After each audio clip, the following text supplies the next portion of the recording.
Dushemu. Bapa dan Putra dan Roh Kudus, amin. Shalom Alaikum bersama Mesias. Selamat bertemu kembali saudara dengan saya Archimandrit Romo Daniel Biantoro, Ketua Umum dan pendiri dari Gereja Ortodoks Indonesia. Kita akan melanjutkan acara kita, yaitu menjawab pertanyaan-pertanyaan yang saudara kirim kepada saya. Tetapi sebelumnya tolong supaya subscribe untuk yang belum, dan untuk klik like-nya, serta klik itu tanda lonceng notifikasi, serta share ini video-video ini kepada teman saudara sebanyak-banyaknya supaya ini berkembang.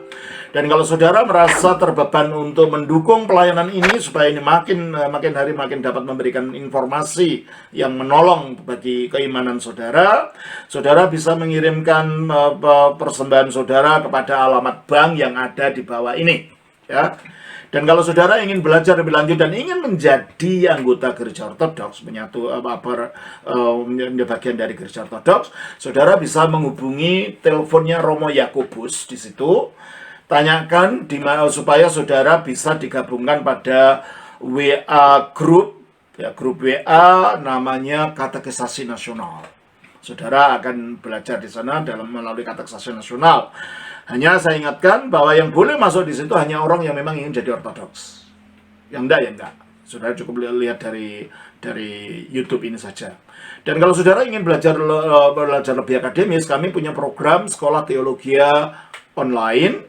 Dan itu juga saudara bisa hubungi Romo Yakobus untuk dihubungkan dengan Pak Artemius Thomas Matulesi yang menangani program ini. Dan supaya saudara bisa menanyakan apa saja menyangkut semua yang berkaitan dengan perkuliahan ini, tanya kepada Pak Thomas Matulesi. Saya mengajar di situ, tetapi semuanya sudah saya serahkan Pak Thomas, ya. Saya tidak ikut masalah-masalah teknis. Baik. Dan selanjutnya kalau saudara ingin di tempat saudara ada perintisan, saudara bisa tanya pada Romo Yakobus bagaimana dilakukan supaya ada yang bisa kami utus ke sana untuk melakukan perintisan itu.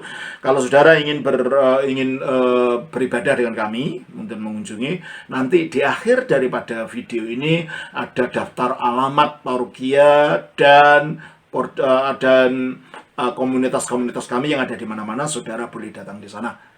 Dan kalau nanti di dalam kolom komentar ada orang yang memberi komentar, memberitahu saudara alamat daripada yang lain yang tidak ada di dalam daftar itu, saudara tolak saja, abaikan saja, karena orang itu bukan bagian dari pelayanan kami dan itu bukan ada kaitannya dengan saya, ya. Jadi orang itu hanya mencari kesempatan saja menggunakan karya orang lain. Dan kalau saudara ingin membeli buku-buku yang kami punya, yang kami terbitkan, ada yang terjemahan saya, bukan terjemahan, ini karangan saya sendiri, ini namanya. Ada yang ini terjemahan, ini ya. Ada lagi yang terjemahan tapi dengan komentar saya sangat panjang, jadi seperti dua buku jadi satu, ya. Dan masih banyak lagi. Saudara boleh tanyakan kepada Ibu Theodora, yang nomor teleponnya adalah itu di 0812 8959 8568. Nah, sekarang menjawab pertanyaan saudara Indra. Pertanyaannya kelima, menurut Gereja Ortodoks Roh Kudus hanya berasal dari Bapa saja dan tidak dari Putra. Pertanyaannya, apa yang membedakan Putra dan Roh Kudus jika kedua-duanya sama-sama keluar dari Bapa saja? Bagaimana mungkin relasi yang sama ini, yaitu sama-sama keluar dari Bapa saja, dapat menghasilkan dua pribadi ilahi yang berbeda?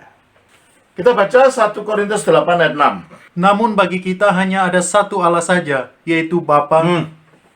Jadi Bapa itulah Allah yang satu itu. Jadi kita gambaran Bapa itu wujud Allah. Bukan wujud dalam bentuknya, enggak, hanya untuk memudahkan saja. Seperti saya, Daniel, inilah wujud saya. Nah, sekarang maaf ini agak sedikit jorok. Ada dua hal yang bisa keluar dari tubuh saya. Sama-sama angin loh, ya. Yang satu keluar dari mulut saya namanya menguap. Yang satu keluar dari batak belakang saya namanya kentut. Maaf, supaya untuk mudah saja. untuk memudahkan. Apakah menguap dan kentut itu sama saja? Padahal itu sama-sama keluar dari tubuh yang sama. Nah, kalau jawaban saudara sama, ya silahkan kalau gitu ada kentut, ada kentut lalu dicium gitu. Maaf, nah, untuk memudahkan saja saya menggunakan kata-kata yang agak kurang sopan ini. Tapi untuk gampang ngerti gitu ya. Nah, jadi keluar dari sosok yang sama tidak berarti mempunyai makna yang sama. Contohnya lagi, ini ya agak jorok juga, karena supaya untuk memudahkan. Maaf saja saya mengharuskan. Seorang ibu hamil, lalu dia melahirkan bayi. Tapi ibu itu juga dari jalan yang sama, dia bisa buang air kencing. Sama-sama keluar dari ibu. Apakah bayi yang keluar dari ibu dari jalan yang sama itu sama dengan kencing yang juga keluar dari dia? Enggak juga kan? Nah, ini gampangannya saja. Demikianlah juga bahwa firman itu keluar dari Bapa, roh itu keluar dari Bapa, tidak berarti itu sama, fungsinya lain. Mari kita lihat. Apakah fungsinya Roh Kudus itu? Satu saja. Untuk membuat kita paham. Kita baca di dalam Ayub pasal yang ke-33 ayatnya yang keempat. Roh Allah telah membuat aku, dan nafas yang maha kuasa membuat aku hidup. Roh Allah telah membuat aku, dan nafas yang maha kuasa telah membuat aku hidup. Ini adalah suatu puisi paralelisme. Kebenaran yang sama diucapkan dengan dua ungkapan yang berbeda. Roh Allah yang membuat aku, nafas yang maha kuasa telah membuat aku hidup. Jadi kalau gitu, roh Allah itu diumpamakan nafasnya Allah. Ya kan? Beda dengan putra. Putra itu firman. Firman yang keluar dengan Allah. Keluar dari Allah. Sekarang lebih sopan lagi ya. Tadi saya beri contoh yang agak kasar ya. Sekarang lebih sopan lagi. Ini kata-kata saya. Ya. Keluar dari saya. Sama-sama keluar dari mulut ini kata-kata ini. Ini nafas saya. Sama enggak fungsinya? Enggak. Nafas bukan kata-kata. Sebab kalau kata-kata itu menyatakan apa yang ada dalam diri orang itu. Memperkenalkan apa yang dalam diri orang itu, menjelaskan apa yang ada dalam diri orang itu. Makanya firman-Nya Allah itulah yang menyatakan Allah. Coba kita baca di dalam Yohanes 1 ayat 18. Tidak seorang pun yang pernah melihat Allah, tetapi anak tunggal Allah yang ada di pangkuan Bapa, dialah yang menyatakannya. Anak tunggal Allah yang di pangkuan Bapa itu yang menyatakan Bapa. Roh Kudus bukan itu tugasnya. Bukan untuk menyatakan Bapa. Dia menjadi lingkup di mana firman ini yang setelah jadi manusia namanya Yesus Kristus dimengerti oleh manusia. Kita baca dalam 1 Korintus 12 ayat 3. Karena itu aku mau meyakinkan kamu bahwa tidak ada seorang pun yang berkata-kata oleh Roh Allah dapat berkata, terkutuklah Yesus. Dan tidak ada seorang pun yang dapat mengaku Yesus adalah Tuhan selain oleh Roh Kudus. Jadi untuk memahami Yesus ini sebagai Tuhan, sebagai yang ilahi ini hanya di dalam Roh Kudus. Jadi Roh Kudus itu adalah merupakan lingkup di mana firman dinyatakan gitu loh. Jelas ya? Jadi kalau begitu Roh Kudus itu sama-sama keluar dari Allah, fungsinya beda. Dia adalah digambarkan sebagai nafas Allah, dia adalah juga digambarkan sebagai kuasanya Allah, ya, prinsip dari kuasa Allah. Kita baca di dalam Lukas pasal yang ke-1 ayat 34. Kata Maria kepada malaikat itu, bagaimana hal itu mungkin terjadi karena aku belum bersuami? Terus? Jawab malaikat itu kepadanya, Roh Kudus akan turun atasmu dan kuasa Allah yang Maha Tinggi akan menaungi Nah, ini engkau. ketika Maria diberitahu bahwa dia akan mengandung tanpa sentuhan laki-laki, dia tanya, gimana sih mungkin terjadi orang saya belum bersuami? Saya, kalau bahasa aslinya, saya belum mengenal pria, saya belum mengetahui pria. Jawabnya, malaikat mengatakan, Roh Kudus akan turun ke atas kamu. Berarti Roh Kudus itu bukan malaikat ini. namanya Gabriel. Jadi kalau orang Islam mengatakan Roh Kudus adalah malaikat Gabriel, itu terserah, itu ajaran Islam, tapi bukan ajaran Kristen. Kalau dalam ajaran Kristen, malaikat itu bukan malaikat, Roh Kudus itu bukan malaikat, itu rohnya Allah.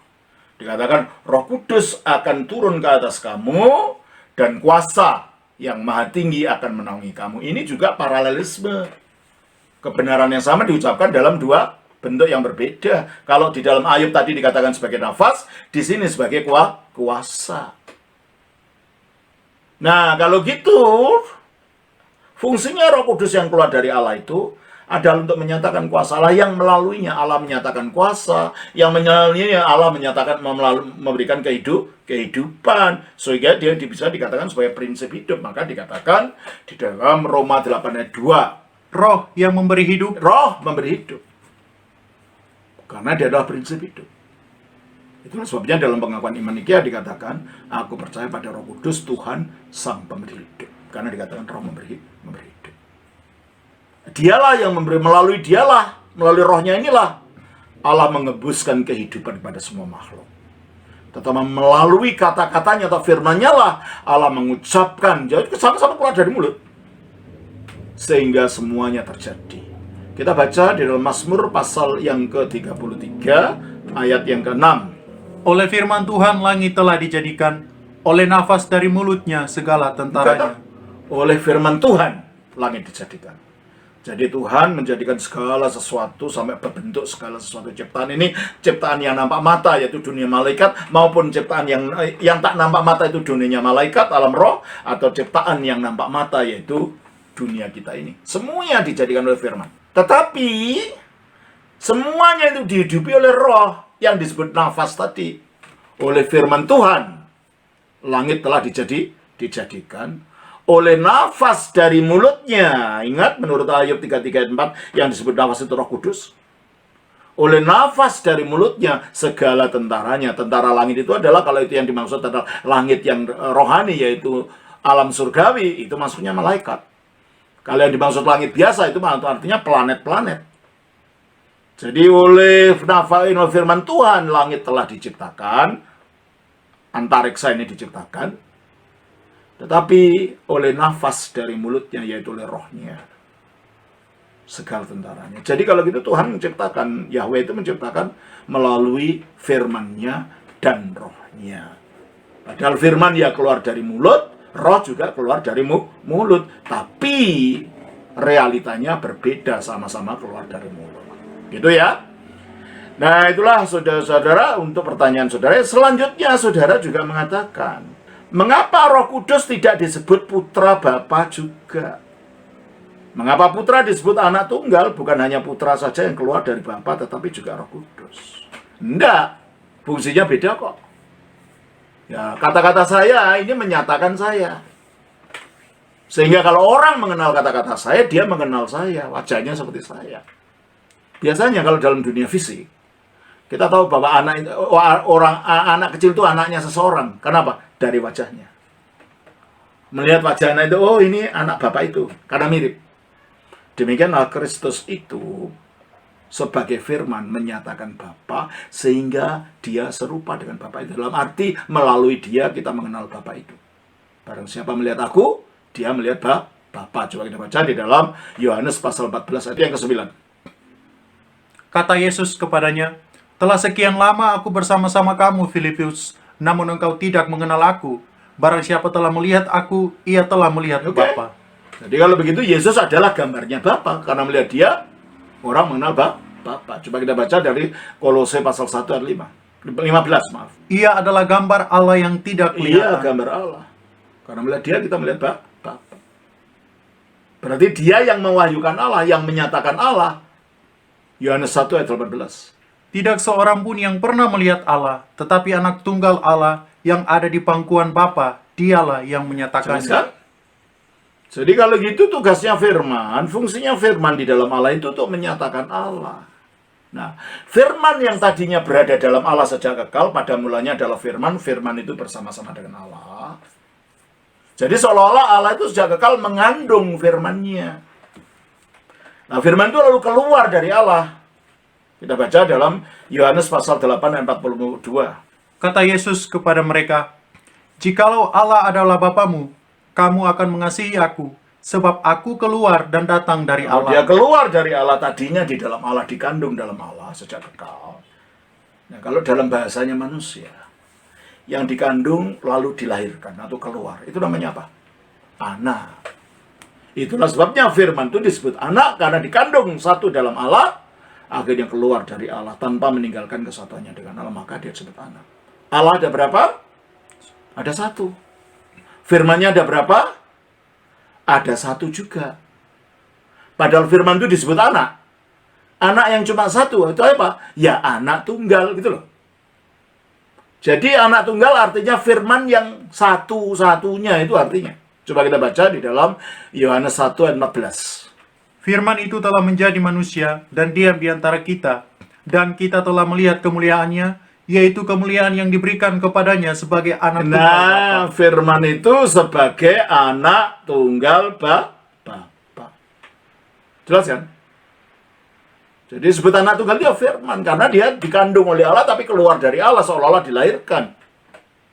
Dan Allah hanya satu, firman-Nya cuma satu. Firman itu disebut anak karena menyatakan Allah, keluar dari Allah. Maka anak yang cuma satu itulah anak tunggal. Ya. Jadi kalau tidak bisa dikatakan Roh Kudus juga anak, karena Roh Kudus bukan anak, fungsinya kan bukan. Roh Kudus itu nafas, Roh Kudus itu kuasa, Roh Kudus itu hidup, bukan anak, bukan yang menjadi pewahyuan Allah, penyataan Allah. Ya, makanya pertanyaan saudara, bagaimana mungkin relasi yang sama ini, yaitu sama-sama keluar dari Bapa saja dapat menghasilkan dua pribadi ilahi yang berbeda? Ya sudah saya jelaskan itu ya. Mengapa Roh Kudus tidak disebut putra Bapa juga? Enggak. Nafas pun disebut putra, enggak kan? Ya, contohnya yang kasar tadi, seorang ibu yang buang air kencing, keluar dari ibu itu, lalu bayi yang keluar dari ibu, apa samakan? Enggak kan? Beda kan? Keluar dari ibu yang sama, tetapi ternyata yang satu air kencing, yang satu anak bayi. Ya, nggak bisa kan disamakan. Demikian juga dengan keluarnya Roh Kudus. Ya maaf, ini saya membawakan kata yang kasar, atau apa, supaya mudah dimengerti, nggak usah bahasa teologi yang macam-macam, yang sulit-sulit ya. Terus, bagaimana mungkin relasi yang sama ini, yaitu sama-sama keluar dari Bapa saja dapat menghasilkan dua pribadi ilahi yang berbeda. Sudah saya jelaskan, jauh seorang laki.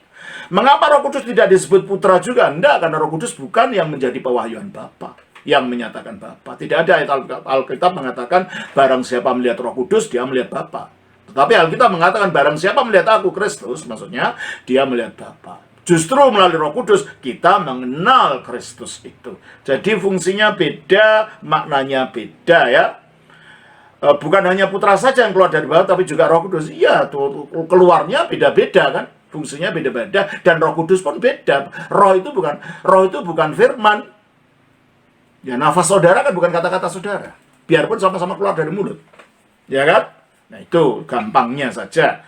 Terus yang selanjutnya, yang ketiga, mengapa hanya ada tiga pribadi ilahi dalam Allah Tritunggal? Lo namanya saja Tritunggal. Tri itu kan tiga, Eka, Dwi, Tri, gitu kan?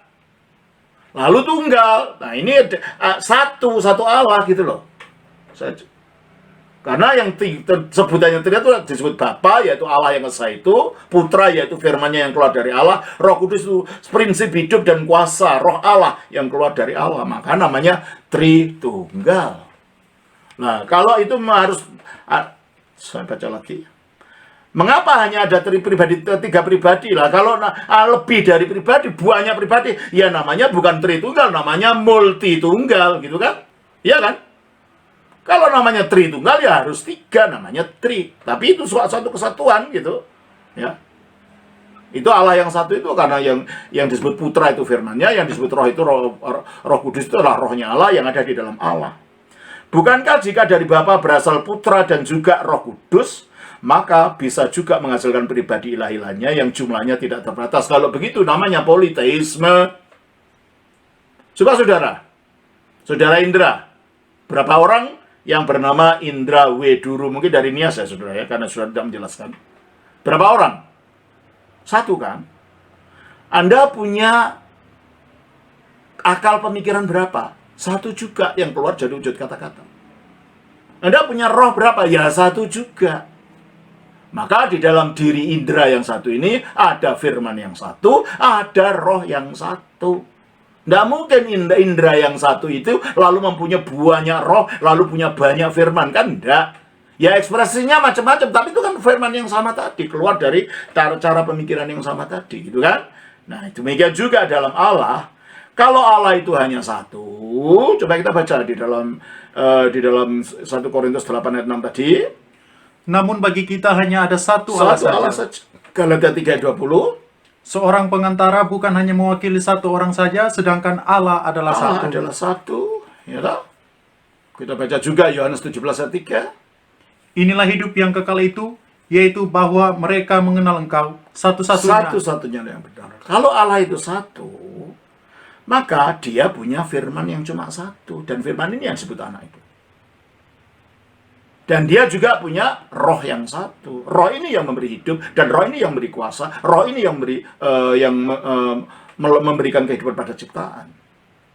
Ya tidak mungkin lah kalau Allah itu satu lalu punya pribadi yang jumlahnya tidak terbatas, itu nanti jadi penyembahan berhala, itu nanti jadi politeisme, gitu loh. Kita orang Kristen tidak percaya politeisme. Kita orang Kristen percaya pada satu Allah, yaitu Bapa, yang di dalam Bapa yang satu itu terdapat firman-Nya yang disebut anak, terdapat rohnya yang disebut Roh Kudus. Oleh karena itu tidak mungkin ada pribadi-pribadi ilah-ilahnya yang jumlahnya tidak terbatas. Jadi mengapa Allah dibatasi hanya sebagai Trinitas? Ya Allah itu satu. Kalau mau tidak dibatasi ya silakan percaya pada agama yang percaya dewanya banyak gitu. Silakan. Tapi jangan jadi Kristen. So, kalau Kristen itu ajarannya Allahnya adalah satu gitu. Jelas ya? Saudara Duru, itulah yang dapat saya. Mohon dijawab, Romo, sudah saya jawab. Saya sangat membutuhkan jawabannya. Saya harap ini memberikan pertolongan pada saudara. Sekian, terima kasih. Sama-sama. Nama pengirim, Indra Duru. Tuhan berkati. Shalom. Semoga Bapa, Putra, Roh Kudus. Amin.